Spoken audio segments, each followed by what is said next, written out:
Kung isa ka sa naniniwala sa esoterikong kaalaman, maaari mong subukan ang affirmation na ito para maaaring tumaas ang swerte mo sa anumang game o block.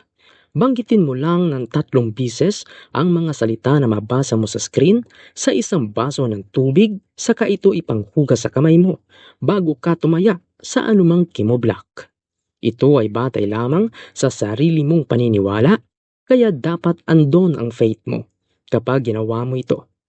Tandaan na ang post na ito ay pagbabahagi lamang ng esoterikong kaalaman at ito ay bahagi ng tradisyonal na paniniwala at saklaw ng sarili mong paniniwala lamang.